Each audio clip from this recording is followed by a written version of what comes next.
The following content is provided under a Creative Commons license. Your support will help MIT OpenCourseware continue to offer high-quality educational resources for free. To make a donation or view additional materials from hundreds of MIT courses, visit MIT OpenCourseware at ocw.mit.edu. So, good afternoon. Today we want to wrap up our discussion on two-photon processes. And just to repeat my motivation, that in almost all cases, when you address atoms, you do a two-photon process, because a photon is scattered. You may think it's absorbed and emitted, but in reality, it is a two-photon process and not two single-photon processes. So therefore, you should really pay attention. If you have any doubts about some subtleties about how is light absorbed and emitted, the correct answer is always obtained from the two-photon picture.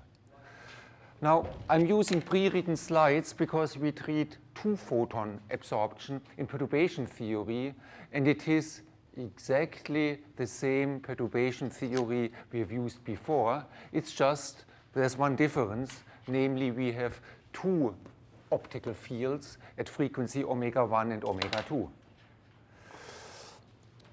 So for the case of two-photon absorption, that means both photons are stacked up to go up in energy, we derived this result, and this was the end of our lecture last week. And what we obtained in perturbation theory for the excited state, it's exactly the same structure you have seen before, but the only difference is we have now four terms, because we have combinations of omega 1 and omega 2, or we can take two photons out of the same laser beam. Just sort of a question, just to sort of indicate to you how many terms you would expect.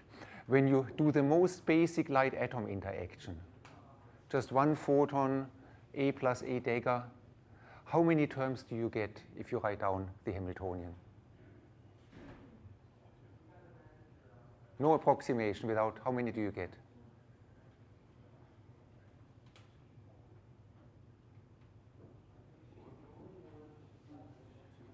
Four. It's, you know, you have A plus A dagger for the electric field, sigma plus plus sigma minus for the atom, and then you have four combinations. Two are co-rotating, two are counter-rotating. Okay, what we are doing here is second-order perturbation theory with two optical fields. If we would not do any rotating wave approximation, how many terms would we get?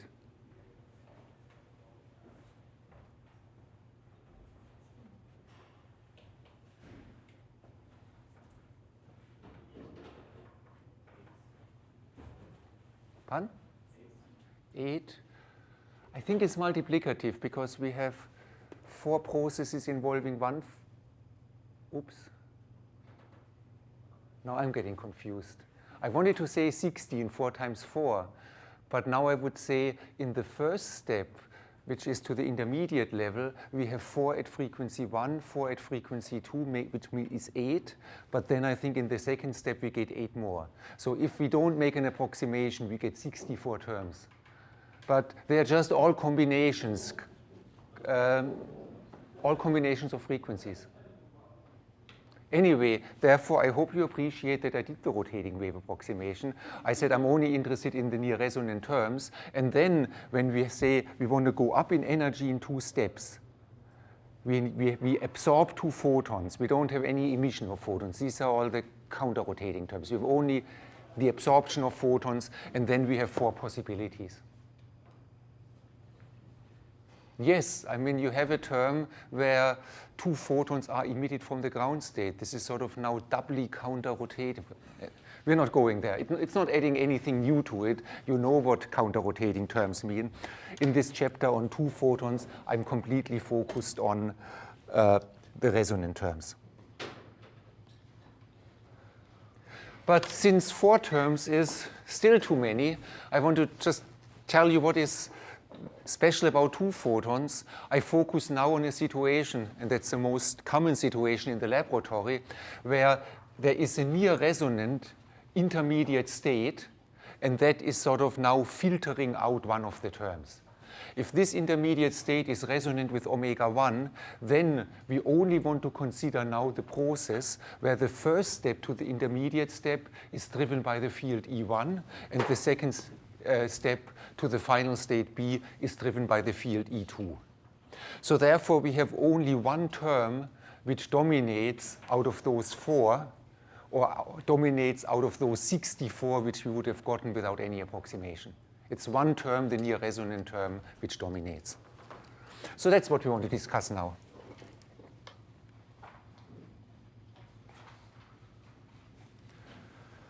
So this is the term we want to consider.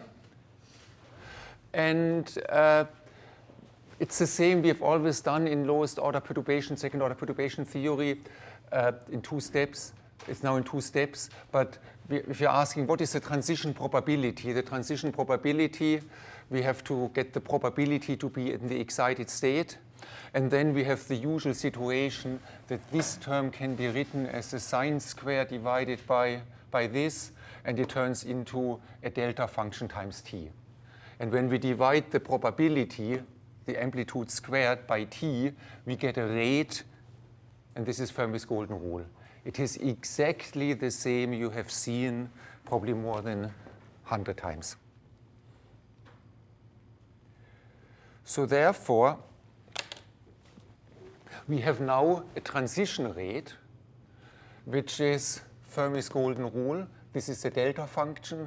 I called it the function f because I want to discuss the spectral profile in a minute.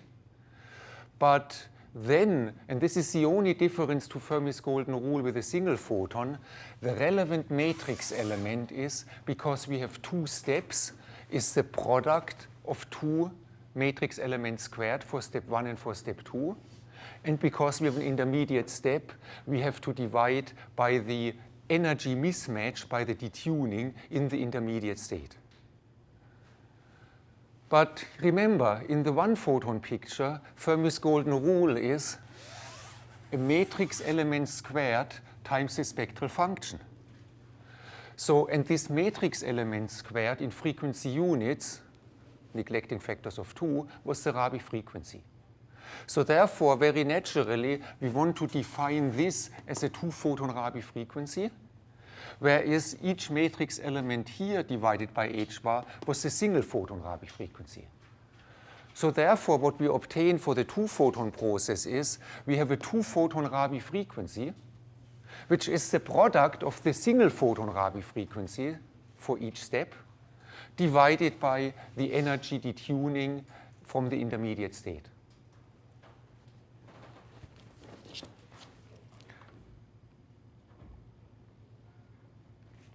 So therefore,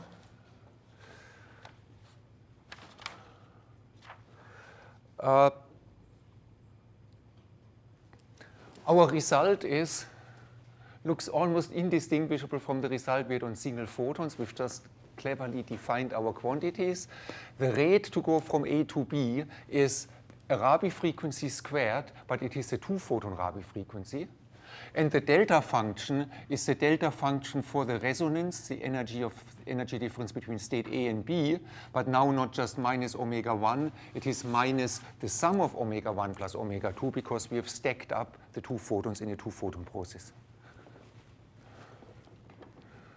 So let me just write that down. It looks like a 1-photon excitation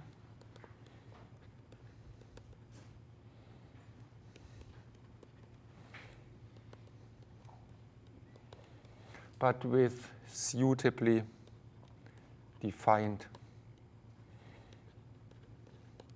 Rabi frequencies. So in other words, if you were interested just in the physics of 2 levels, Rabi oscillation, you name it, you can just say the same thing happens. The only difference is that instead of having a coupling directly by a matrix element, we are now coupled by this 2-photon Rabi frequency. And all your equation, everything you can consider, line shape, spontaneous emission, saturation, all the phenomena we have discussed for single photon are analogous. You just have to use, the density of state calculated for the 2 photons, and you have to use the 2 photon Rabi frequency.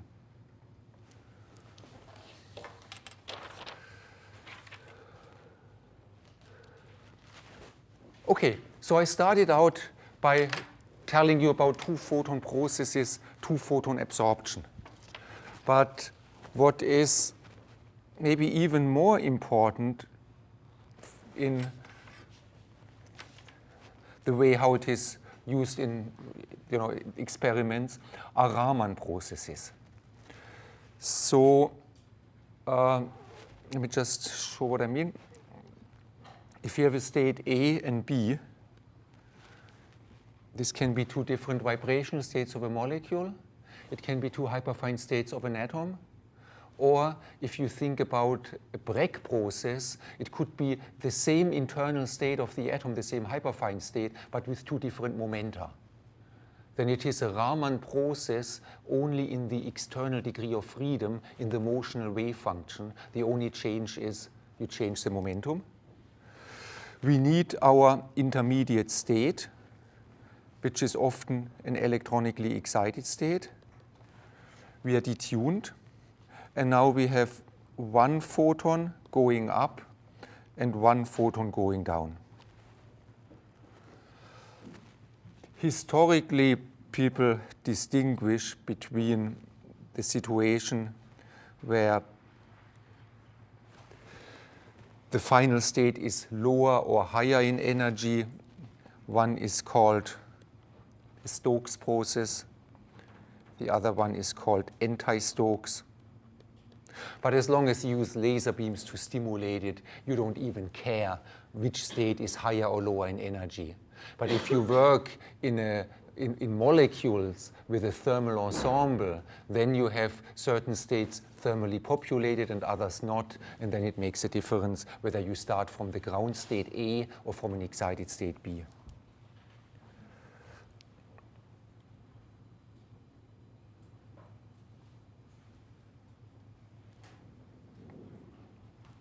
Okay, so actually everything for the Raman process is completely analogous, is completely covered actually by what I wrote down for you in perturbation theory.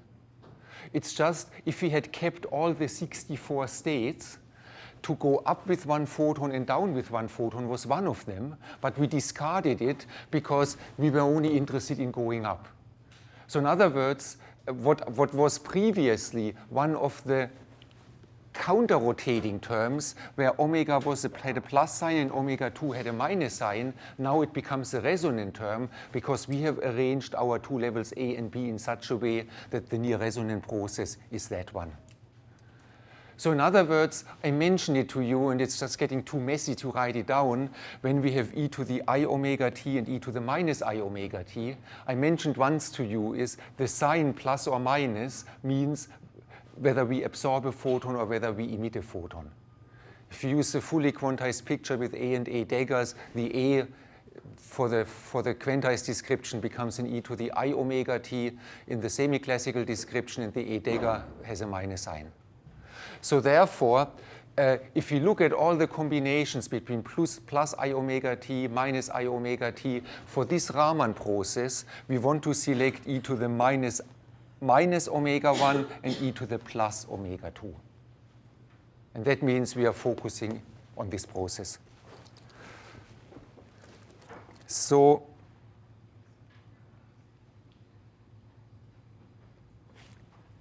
therefore, everything for the Raman process is analogous to the 2-photon absorption process. The only thing we have to do is we have to change the sign on the second frequency because the second photon is emitted in a stimulated way and not absorbed.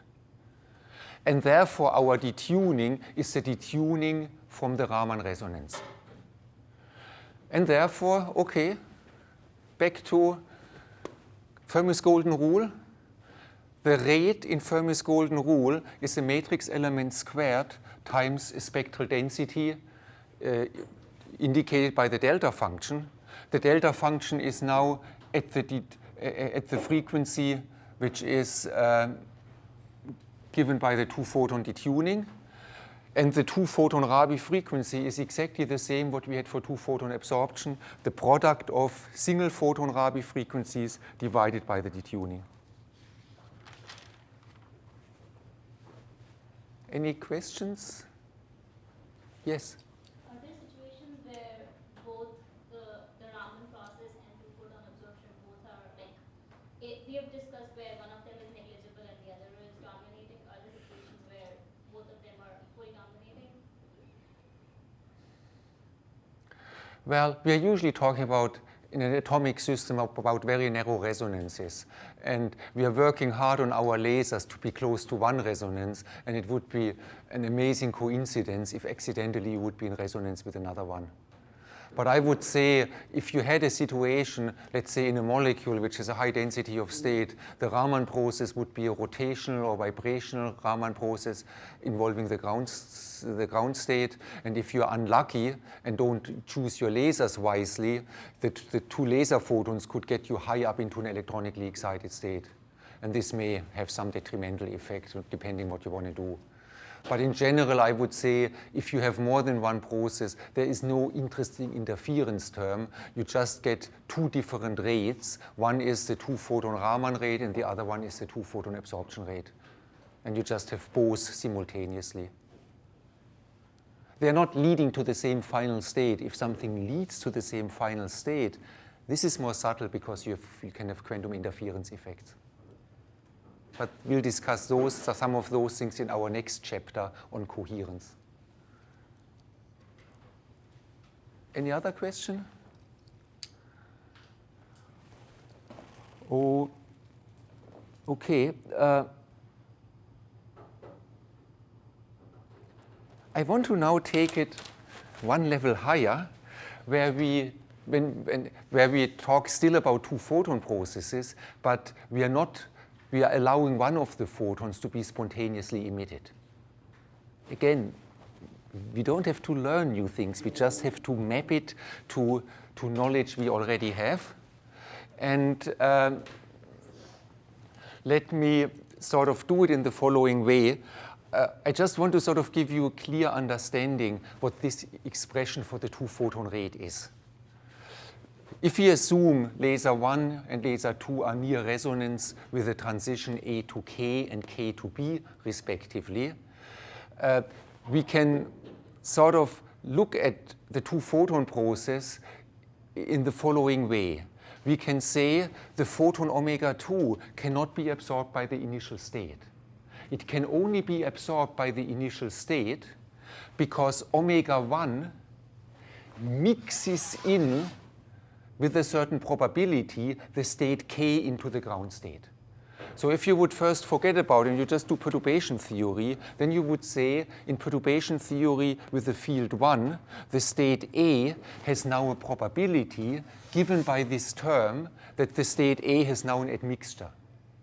And now if we have we have dressed up our state A with admixing through the near resonant field some probability of state K into it. And this stress state now has sort of a stepping stone here. And from this stepping stone, it can now absorb the photon omega 2.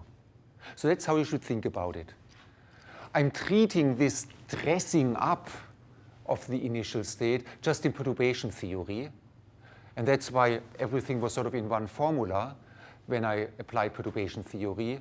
But as we especially cover in the second part of in the second semester of the course, you can also say if omega 1 is very, very strong, you can exactly diagonalize the Hilbert space of states K and A, and this is called the dressed atom picture.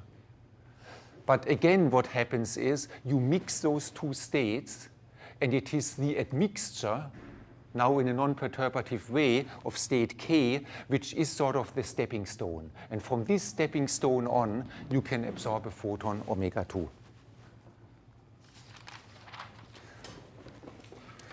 So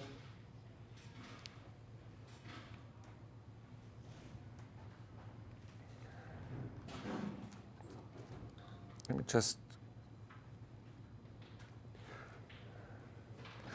so we could actually, let me just redraw this, that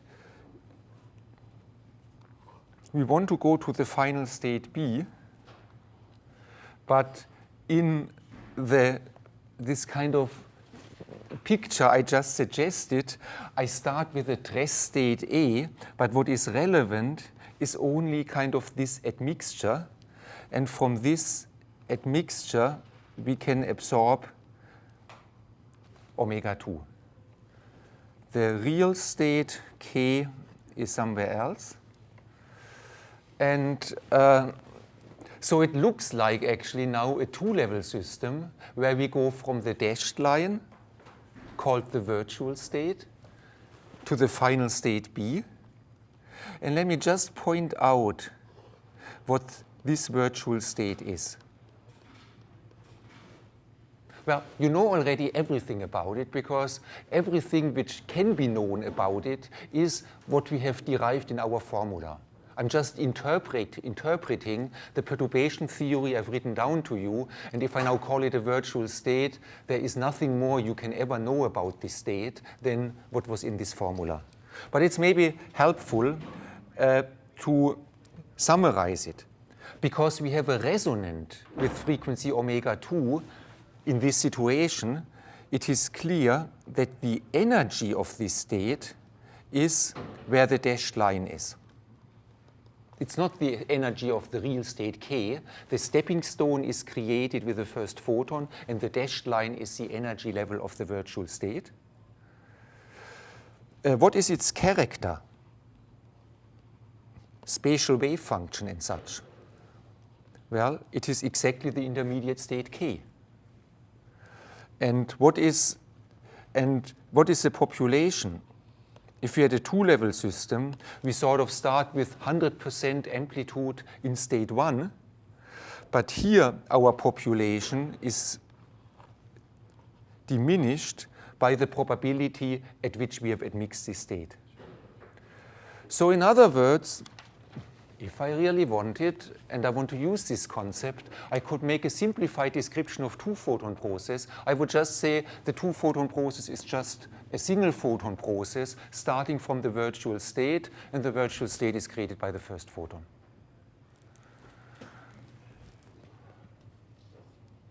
Well, you would say, well, why do you do that?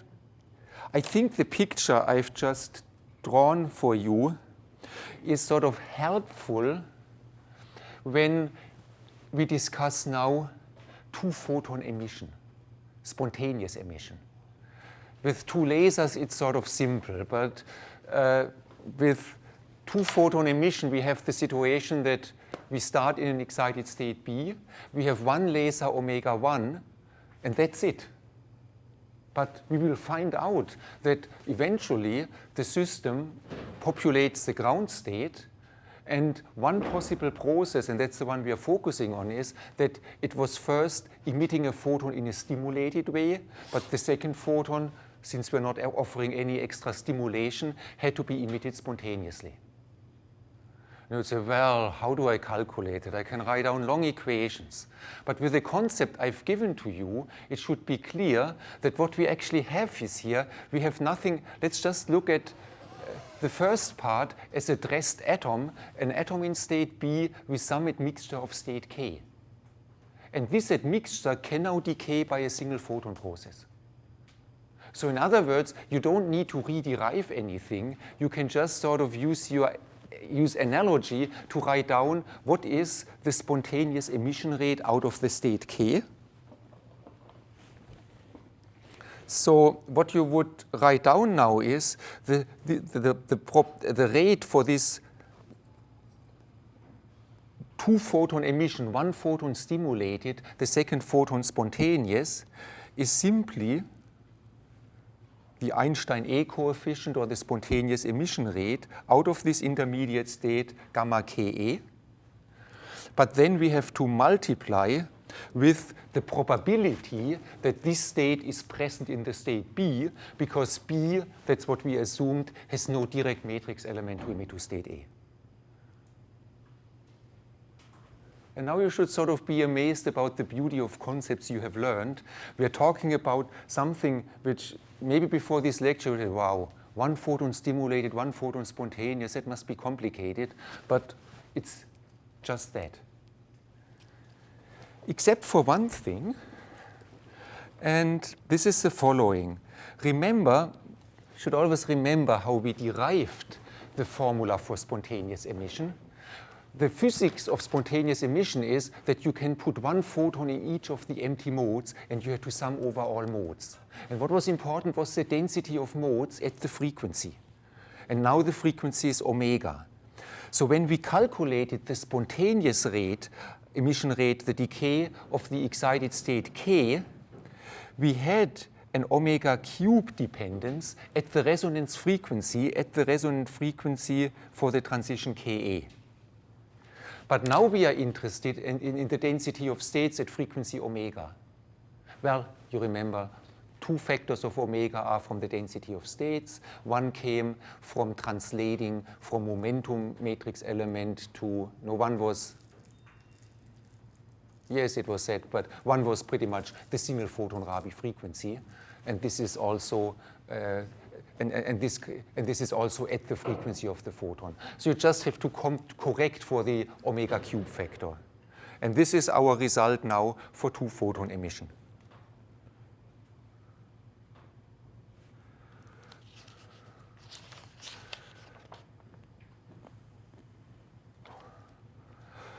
Okay, what is maybe even more relevant at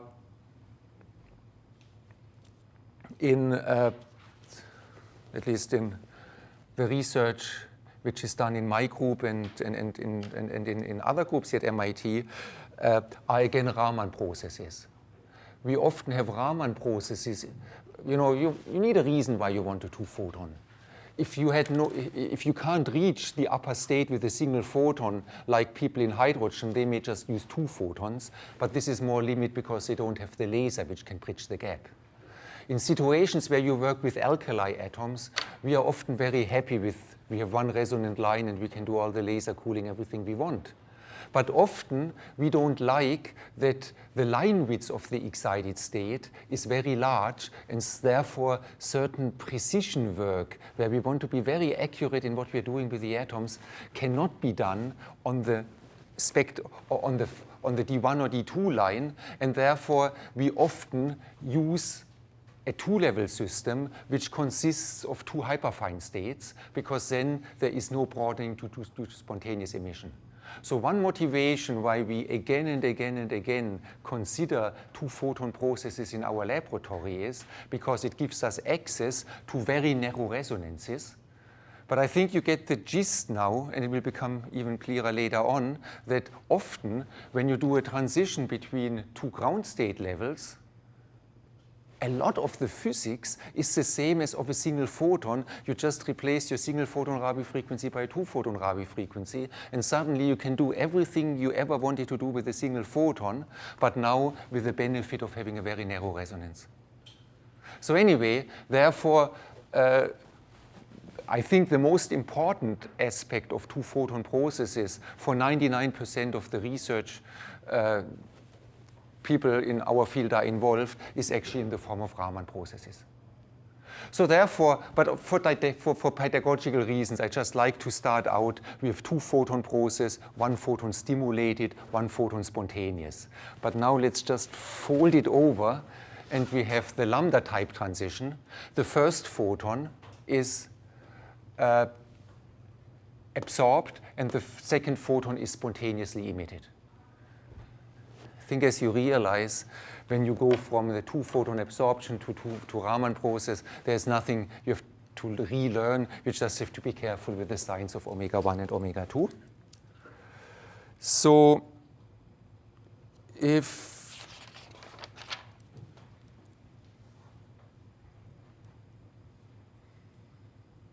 if I would ask you now, what is the rate of this spontaneous Raman process? Well, it is the probability to be in the intermediate state, and this probability is, just rewriting it in a different way, but we have used it, is the Rabi frequency of the first step squared divided by the detuning squared. So this is the probability to be in the excited state.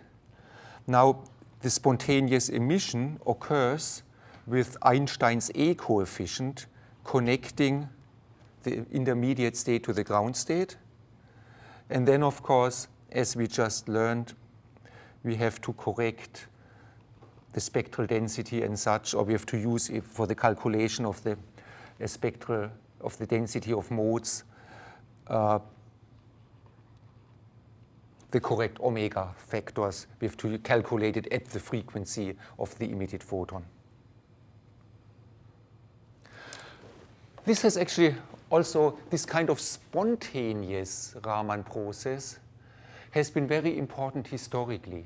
Before the advent of lasers, all you had is light bulbs, strong light bulbs, maybe mercury lamp, which put a lot of light into the mercury line, and at least it was somewhat spectrally narrow, but still very, very broad. And you couldn't really resonantly have, stack up two light bulbs and have enough spectral power to excite to a certain state. But look here, you could still, with a strong light bulb, create an admixture of the excited state. This virtual line was terribly broad because of the width of the light bulb, spectral width, but then the spontaneous photon was just compensating for it. So in other words, as should be obvious, this process only depends on the power for the first step, and it doesn't really matter if the power is delivered by a laser or light bulb. The rate for this process is the same, and this was the discovery by Raman, which was rewarded with a Nobel Prize, for suddenly observing when you excited molecules with a very strong light bulb, you suddenly saw very different frequencies of photons coming out, and this was a landmark discovery.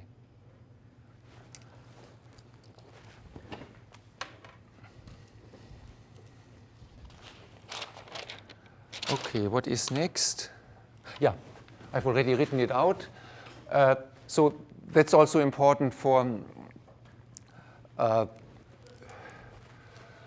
lot of research within the COA when we simply want to change the momentum state of an atom. We have two lasers, we go up and down, we are not changing the internal state. But it is still a Raman process because state A and B differ by the photon recoil. So we are not going back to the same state. We are going back to the same internal state A, but it may have 2h bar k, 2 photon recoil different. And therefore, as long as in quantum physics one quantum number is different, it is a different state. And therefore, if you just think about Rayleigh scattering or resonance fluorescence, that you go up and you go down to the next state, you may think you have your favorite atom and you go up and down on a cycling transition. Well, when the atom goes up and then emits a photon on a cycling transition, there is recoil involved. So actually what you're doing is on the cycling transition, you cycle it through many, many spontaneous Raman processes. So this is the correct description of resonant fluorescence and Rayleigh scattering.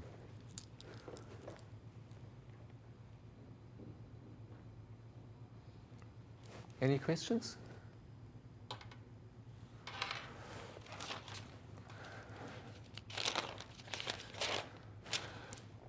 Good. I've just mentioned that when we do Rayleigh scattering, we have to consider that the photons have momentum, and this takes us to another state. Let's now be a little bit more careful and consider what is the role of the momentum in the transition, in the two-photon process.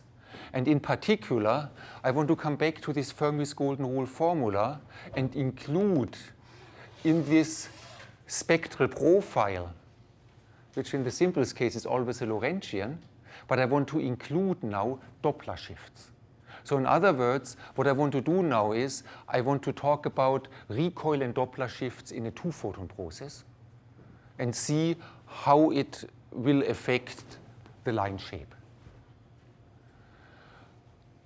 Okay, so all we have to do is, or maybe let me back up, you should maybe consider what I've discussed so far is the situation of an atom which has no motion.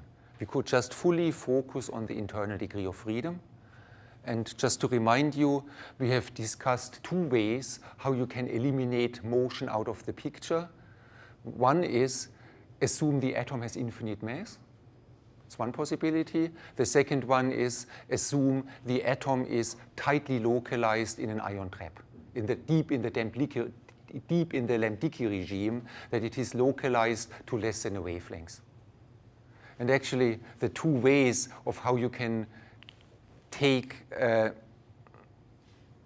eliminate recoil and Doppler shift are actually the same when I said give the atom an infinite mass. Well, you give the atom an infinite mass by tightly connecting it to your laboratory, and this is what tight confinement in an ion or atom trap does. Because then the recoil is absorbed no longer by the atom, but by your experimental structure or by your whole laboratory or even by the building if you want so. But now we are kind of going beyond this restriction. We are now saying, okay, now we allow the atom to move. And we can deal with that by simply saying when the atom has a velocity v, we can transform, we can just use a Galilean transformation and say, okay, the physics is the same. However, the atom, due to its velocity, sees a slightly different frequency. So therefore, we have our Lorentzian, but now we calculate our Lorentzian by using the frequencies perceived by the atom. The different signs, plus minus, are of course distinguishing whether we have two-photon absorption or a Raman process.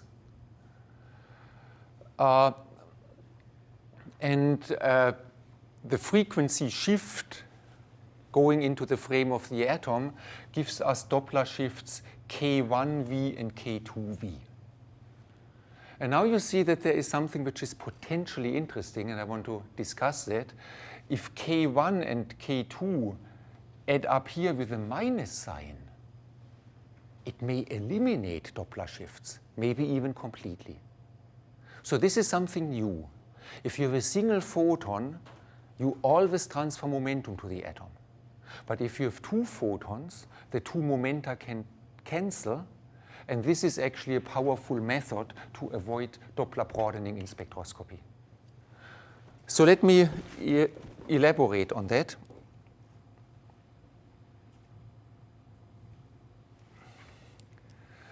The message you get from this formula, it's actually much easier to say it in words than to write it mathematically because it's all hidden in the plus-minus sign. But the gist is that two-photon absorption or Raman processes, so any kind of two-photon process,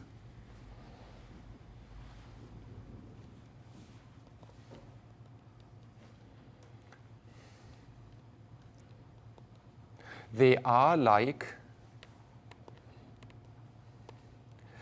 single photon transitions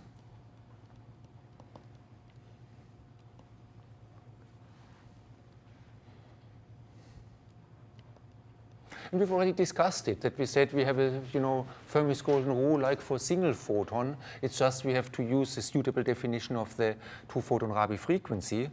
And we had also seen that we can treat actually the two photons at one, but the frequency sort of this photon, if we want to regard the two-photon process as a superphoton, the frequency of this superphoton is now either the sum or the difference of the two frequencies, depending whether we look at two-photon absorption or Raman process. But what we see now from the Doppler shift formula, that we can apply the same also to the momentum. It is as if we had a superphoton which drives one transition, but the momentum of the superphoton is now the sum or the difference of the two momenta of the photon. And if you wonder, how do you sum them up? What really matters is what is, after the two photons have been exchanged, what is the total momentum transfer to the atom. So what appears here, K1 plus minus K2, is the total momentum transfer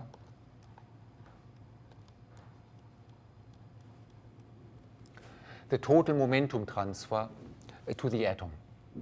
And you see that if you have two-photon absorption, if the two laser beams are counterpropagating, the total momentum transfer is 0.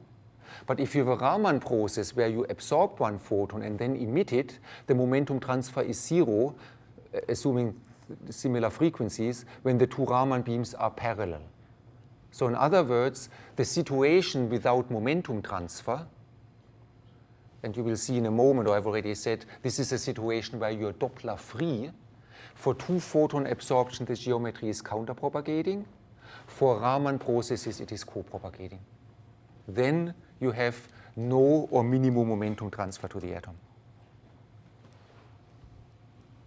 Okay, so this total momentum transfer is minimized for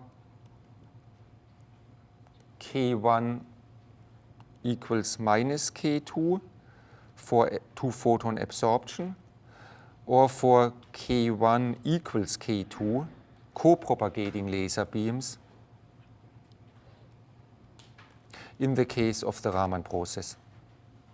Oops, now you have it twice. Let me just focus, because there is very special interest in that, for precision spectroscopy of hydrogen.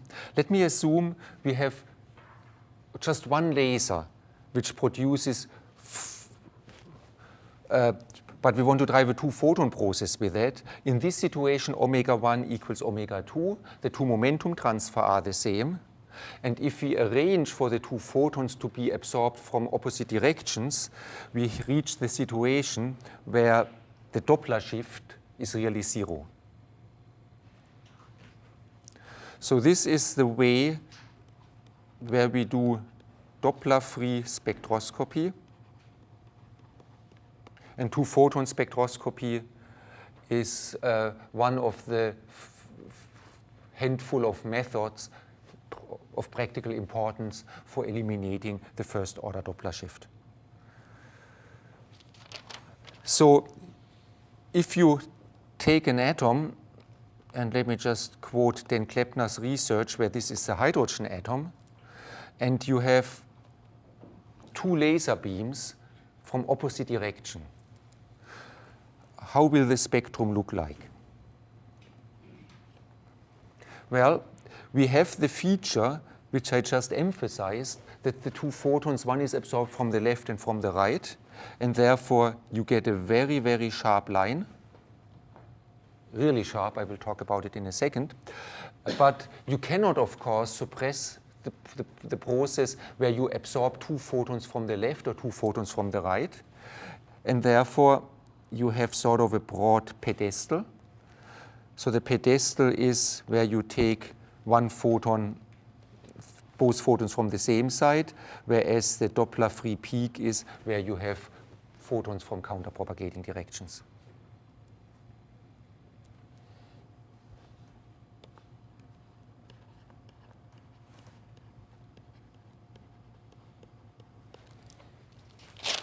Since hydrogen is of metrological importance, fundamental measurements of the Lamb shift, comparisons with QED calculations, measurement of the Rydberg constant, these are all done by hydrogen spectroscopy.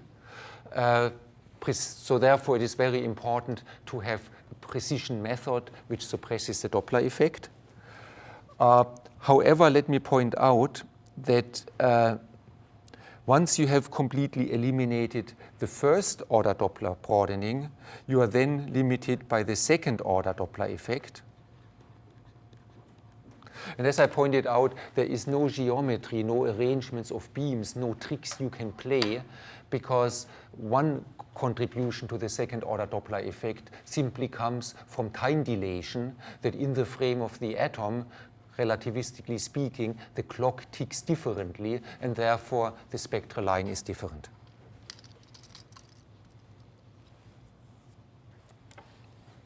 So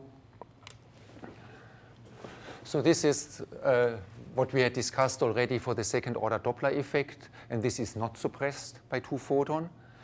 If you now estimate what is the relative line width, so what is the delta, the line broadening due to the second order Doppler effect in relation to the transition frequency,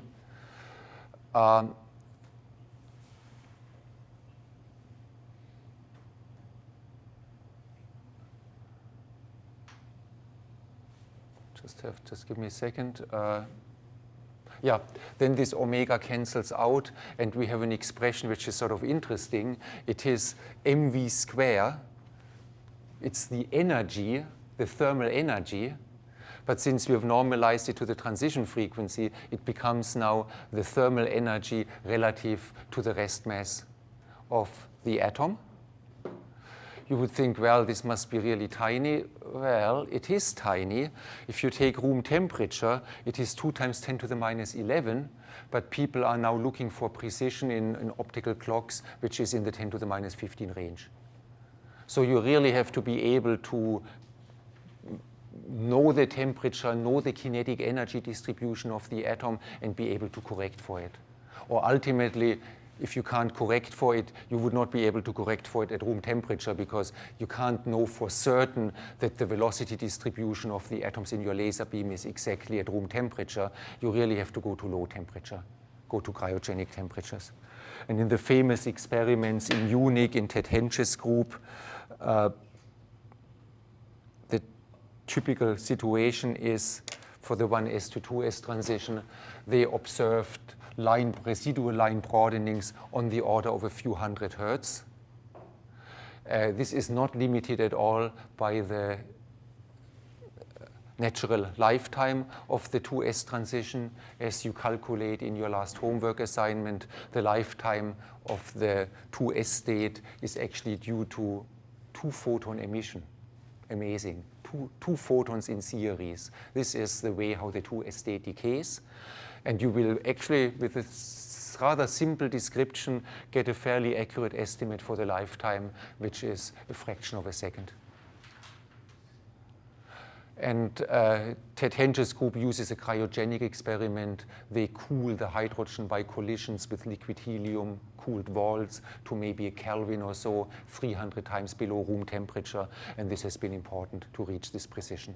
And still, I think, even at Kelvin temperature, the second order Doppler shift is one of the important,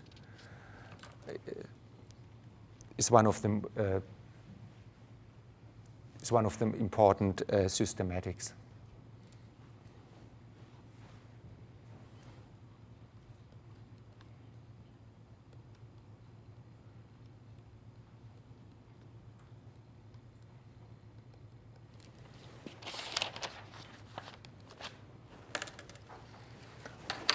Okay, this is what I wanted to discuss with you about 2 photons. Any questions? Yes? Just very naively, I would have thought, like, yes, going down in temperature is one way, but like going over heavy atoms or heavy molecules is another way to lower this, to get better precision in these clock transitions. Is that bad? That's correct. It really depends what you want.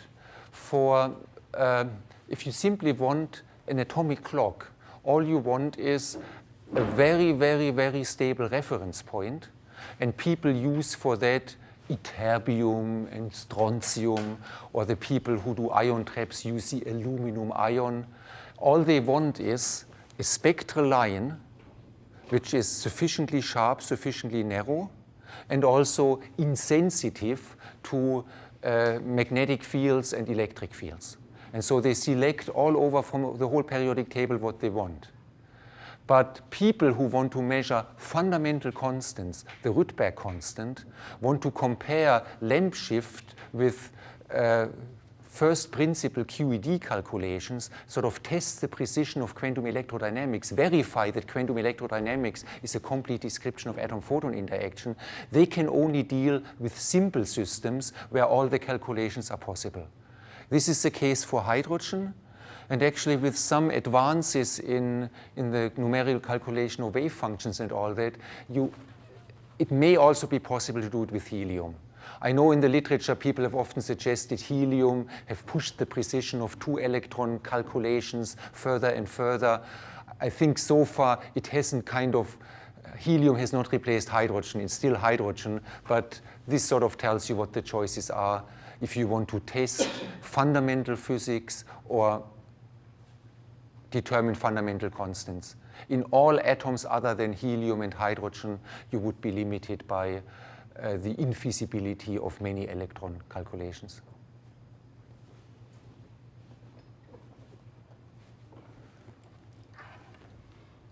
Yes?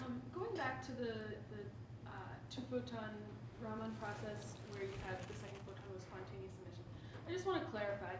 So in the past, all this time when we were talking about off-resonant single photon scattering, was this actually really like the more descriptive picture, or was there actually a different physical? No, this is off-resonance scattering. Okay.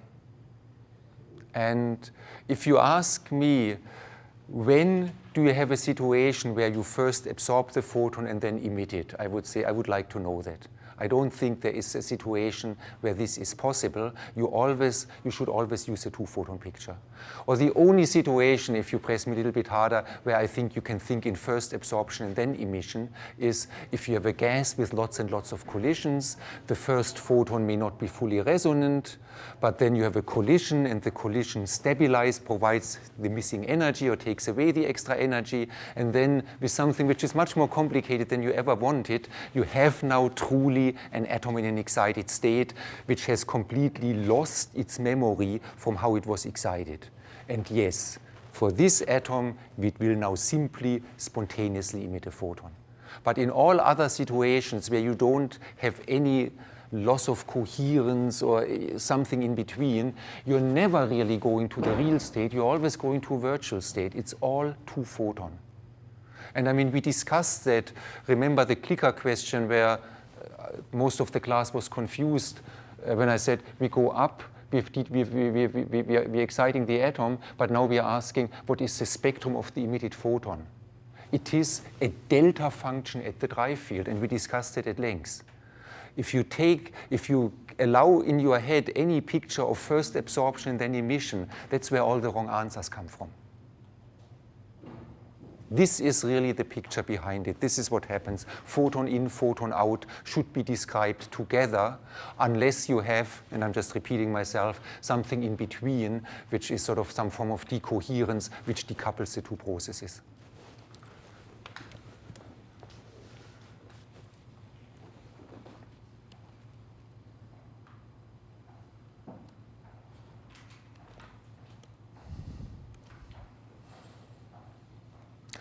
Okay, but that's a wonderful opening to our next chapter, namely coherence. To what extent, we just discussed one aspect of it, and we come back to this in this chapter, to what extent is the photon which is scattered coherent with the incoming photon? So I want to feature in this last big chapter of this course coherence in all its different manifestations. I think this is rather unusual. I don't know of any textbook or any other course where this is done, but this is similar in spirit to what we did on line broadening. I felt I could create special connections by discussing all possible line shifts and line broadenings together.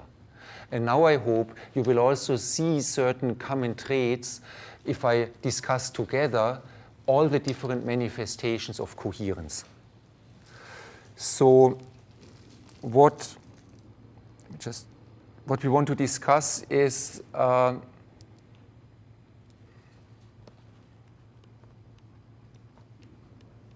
we start out by talking about coherence in a single atom.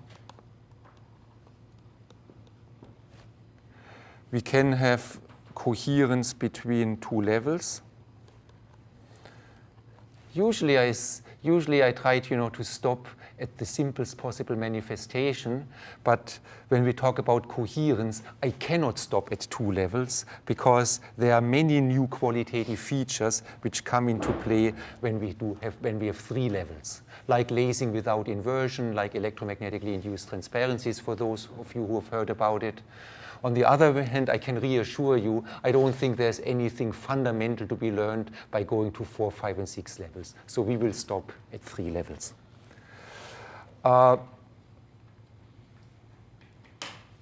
We can have, so this is a single atom, but we can also have coherence between different atoms and phenomena we want to discuss is superradiance, which is very, very much related to the phenomenon of phase matching. Everybody who frequency doubles a laser knows about phase matching condition. You have to rotate the crystal or heat the crystal to the temperature where the whole crystal, all the atoms in the crystal act coherently. But it's very related to superradiance. There is a third aspect of coherence between atoms, which I will not discuss this semester, and this is the situation of Bose-Einstein condensates and macroscopic wave functions. This is covered together with quantum gases in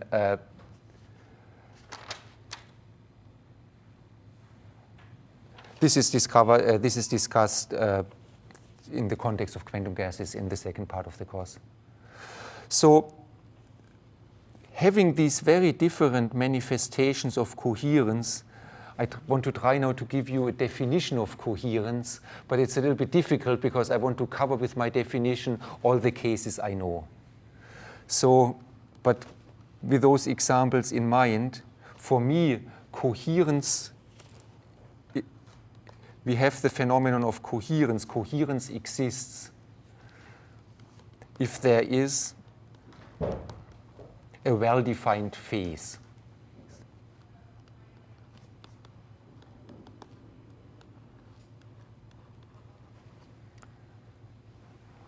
Well, if we have a phase, a well-defined phase, it's always a phase between quantum mechanical amplitudes. So we need 2 or more amplitudes. So coherence exists if there is a well-defined phase between 2 or more amplitudes, but we can only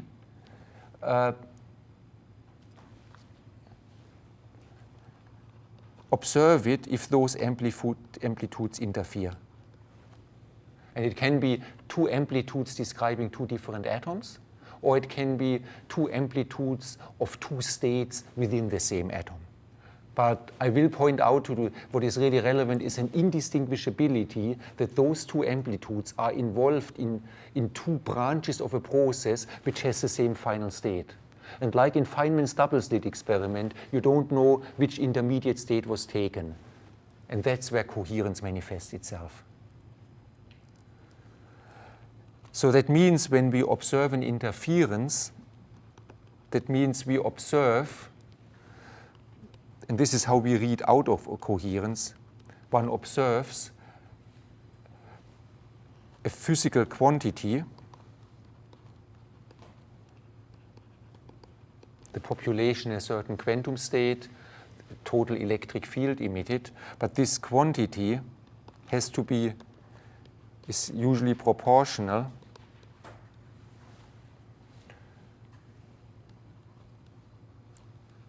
to the square of the total amplitude, and that means we get an interference term.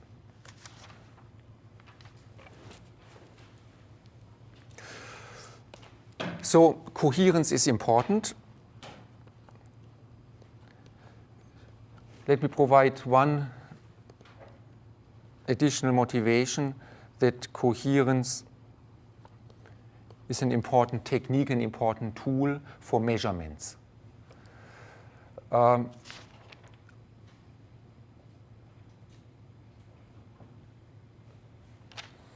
In a way, it sounds, it's subtle but trivial at the same time. Whenever we do spectroscopy, we are actually interested in doing a measurement of, energy. We want to measure energy levels, and those energy levels can tell us something about magnetic fields through Zeeman shifts. If you are addressing energy levels in the gravitational field through atom interferometry, the energy levels reflect gravitational fields. Or if we are not interested if we try to eliminate or shield the atoms from magnetic fields, and we just want to get the most precision in a reproducible energy level, this is the situation of atomic clocks. So pretty much when we use atomic spectroscopy for any application, we're interested in the energy levels. But this is very deeply connected to coherence and the phase, because the relative phase between two states is nothing else than the time integral over the energy difference between two levels. So the phase evolved between the two levels is the difference frequency times time, or time integrated dt. So therefore, when we are talking about coherence, how can we maintain longer coherence between energy levels? Or how can we create coherence in three-level systems? This is actually intricately related to the fact that we can obtain more precise information about the energy levels. Anyway, this is a very general introduction to coherence. Before I talk about manifestations of coherence, I have two clicker questions, because the first form of coherence I want to discuss is the coherence involved in exciting atoms and the atom emitting light. It's related to the spontaneous emission and scattering problem. So just to sort of figure out what you know already, let me ask you something about the nature of spontaneous emission.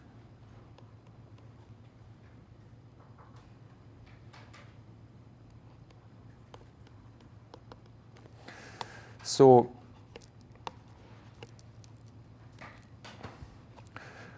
the first choice is spontaneous emission is nothing else than a unitary transformation,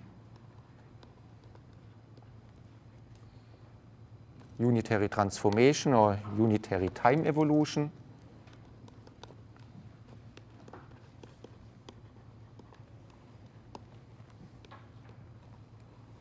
of the wave function of the total system. And option B is spontaneous emission introduces, well, maybe through a master equation, through optical Bloch equation, introduces a random phase into the time evolution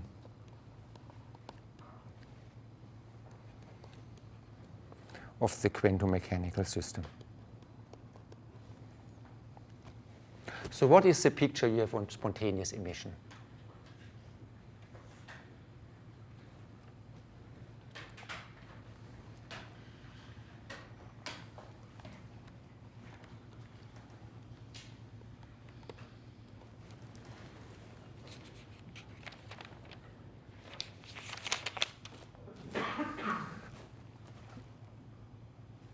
Okay, stop.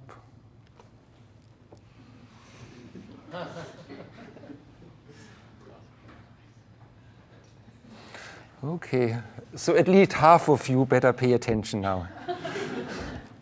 So the answer is, whenever you have a system and it couples to the electromagnetic field, you just put a system in an excited state and you wait. The 100% unique and correct answer is the system evolves with the following operator. And this is the operator we have discussed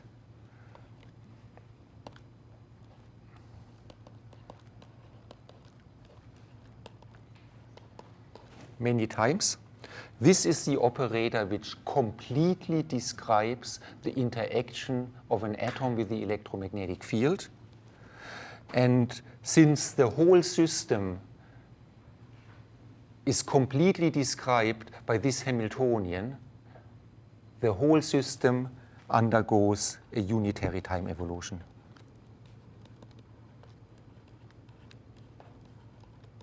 So if you talk about the total system consisting of the photons in all relevant modes and the atomic system, this total quantum mechanical system has a unitary time evolution with this operator. And to the best to our knowledge, this is a complete description which covers all aspects of the system.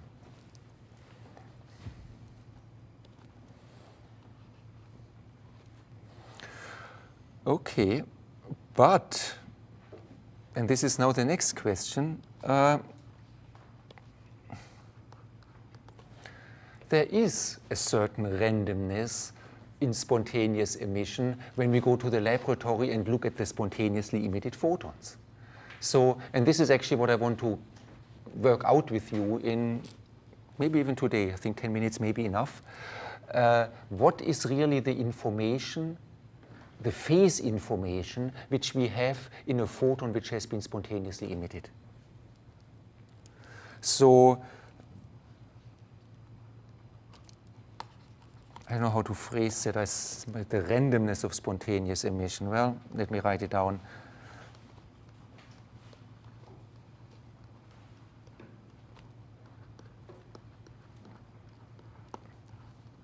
First, a very big disclaimer. This question does not contradict the first one. The fact that we have a unitary evolution with this operator is 100% or 110% true. But this operator will actually lead to final states of the photon field, which may not have a specific phase. So if you say there is some intuition that there is something going on with the phase, you may be correct. But everything which is going on with the phase is the result of a unitary time evolution. The system itself is described by an operator, by a Schrödinger equation for the total system. But the question I have for you now is, if you detect, let's say, the photon emitted in spontaneous emission, the randomness of spontaneous emission, the, let me call it loss of phase, or at least the diminishment of the readout. If there will be situations where we have a laser beam which has a well-defined phase, photons are scattered, and we just cannot retrieve the phase of the laser beam by looking at the photons. So this is what I mean here. Also, the photons come out of a unitary time evolution. My question now is the randomness or this loss of phase of spontaneously emitted photons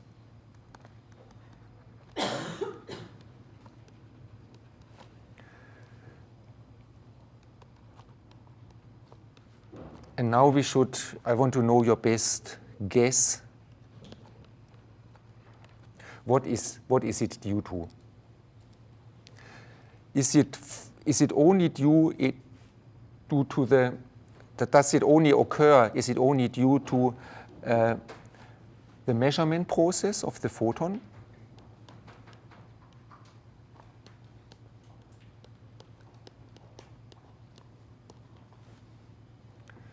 Or is it due to performing sort of a partial trace, averaging over certain states?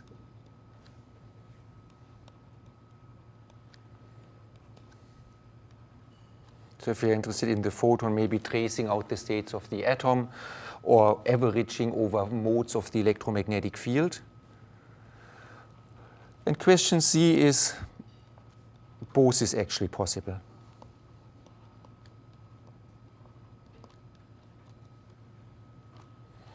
So if you look at spontaneously emitted photons and they are not perfectly phase coherent, they're not reproducing the phase of the laser who has created them.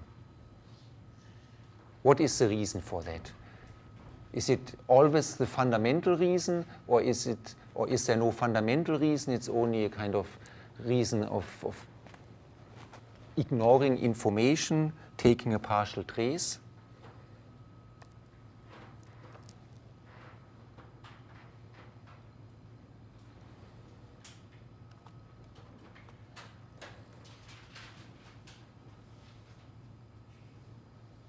Okay, that's pretty good. Yes,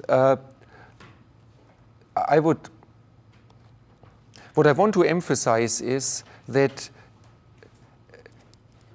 A is very, very important, and I want to discuss that now. But B is always the case. If you ignore the position where the atom has scattered the light, if atoms scatter light and they are wavelengths apart, then you have maybe optical path length differences. The photon from the laser hits an atom here and goes to your detector, but from another atom, the photon has accumulated a different spatial phase, e to the IKR. And of course, what you get here is the random phase. This is why quite often when we scatter light from many, many atoms, we're not even asking for the phase. We say one atom scatters light, really scatters light at a certain intensity I1, and n atoms, well, we get n times the light. You immediately perform an incoherent sum because you sort of know deep in your heart that there won't be any interference. So it's always possible, of course, to lose the phase by not controlling every aspect of your experiment. So B is always possible.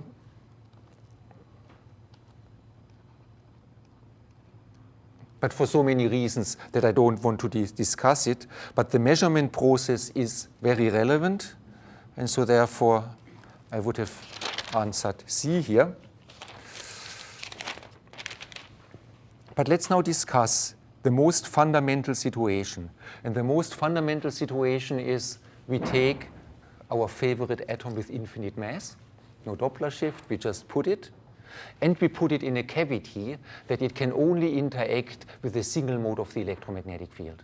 So this is a fundamental situation, and a lot of the general situations you get by just summing up over many modes, summing up over many positions of the atom, introducing Doppler effects and all that. It just messes things up.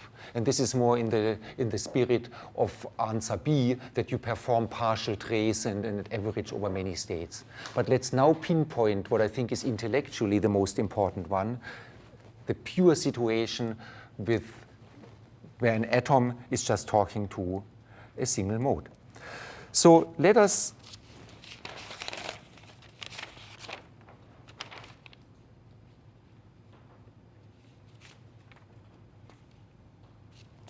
assume that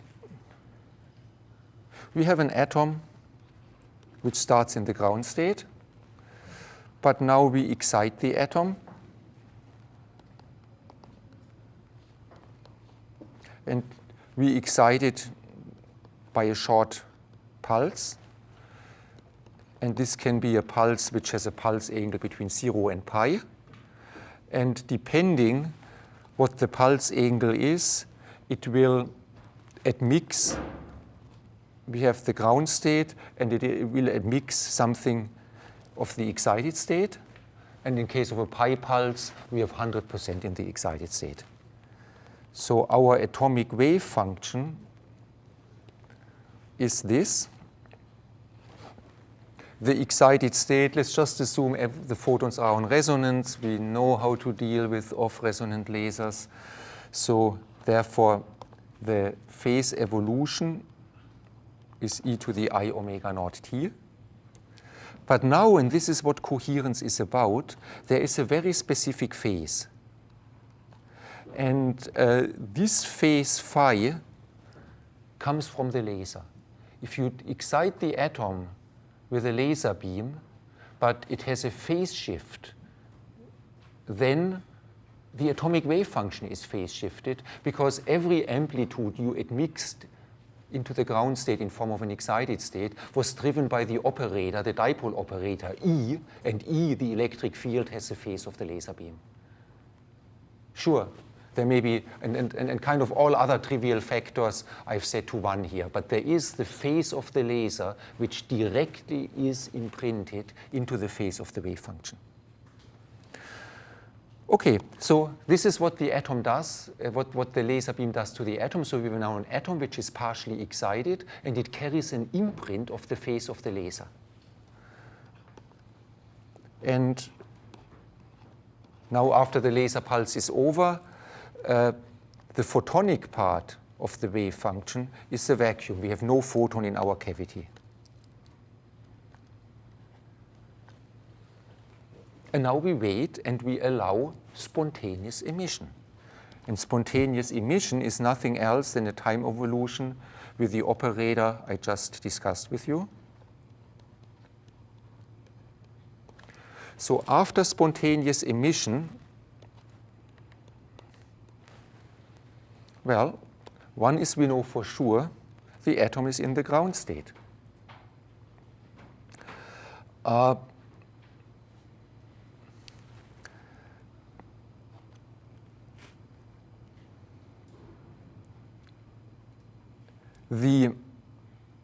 don't want to, let me write down the result. If we apply the operator which couples to the electromagnetic field, and we assume only co-rotating terms here, let's just neglect counter-rotating terms which can be which near resonance are irrelevant. What happens is we are now propagating this wave function, and the ground state with the ground state of the photon does nothing. However, the excited state with 0 photon, we discussed that excited state with 0 photon will actually do Rabi oscillation, ground state with 1 photon, excited state with 0 photons. And so we have now our knowledge from the vacuum Rabi oscillation that this part of the wave function does nothing. This part of the wave function undergoes single photon vacuum Rabi oscillations. And if we start out with the superposition of ground 0 and excited 0, well, this is a superposition principle of quantum mechanics. We can just propagate this part and we can propagate that part. So what I suggest is when we really at the fundamental level now discuss spontaneous emission, we allow this part, excited atom, empty cavity, to undergo half a vacuum Rabi oscillation, and then the excited state is in the ground state, and the photon state has 1 photon. It's a completely coherent Rabi oscillation. I just allow half a cycle to evolve. And the result of that is, well, nothing happened to this part. And the Rabi oscillations have now taken us to the 1 photon state.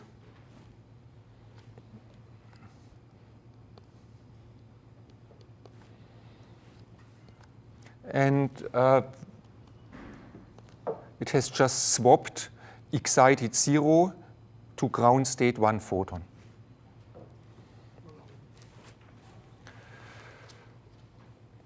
So let me write down something which is really remarkable, and then we discuss on next Monday, we discuss how we would really measure the phase. But just look at the two expressions I've underlined, and this tells us that the quantum state of the atom as a two-level system, ground-excited state with all the phase factors, has been now exactly matched on the quantum state of the cavity. So if you regard ground and excited state as a two-level system, every quantum mechanical subtlety of the atomic system has now disappeared. It's in the ground state, but everything which was coherent, which was the phase, which was interesting about the atomic system, has been transferred to the photon field. Yes? Bookkeeping, do you want to have an alpha E there also? Oh, yes, please. Thank you. When I said everything, I meant everything. Yes.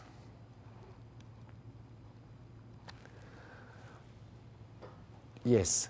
Okay, so let me write that down, and then we have, so this is what I meant, that this is the most fundamental aspect of spontaneous emission, that the quantum state of the atom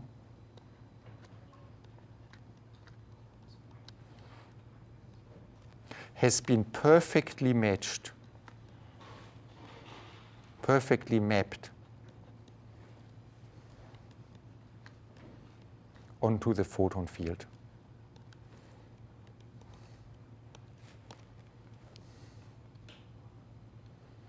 And the one thing we have to discuss on Wednesday is the role of the phase phi. Phi, we started out by phi being the phase of the laser. And if the laser is in a coherent state, and I will talk about on Wednesday, in a homodyne measurement, we can measure phi to any accuracy you want. We can determine the phase of the laser in a homodyne or heterodyne experiment. This phase phi has been now perfectly imprinted into a two-level system for the atom, and now it appears mapped into a two-level system for the photons, the two-level system between 0 photons and 1 photons. But if we are now doing a measurement either on the atomic system or on the photonic system, we are limited in the accuracy at which we can retrieve phi. And this is what we want to discuss on Wednesday.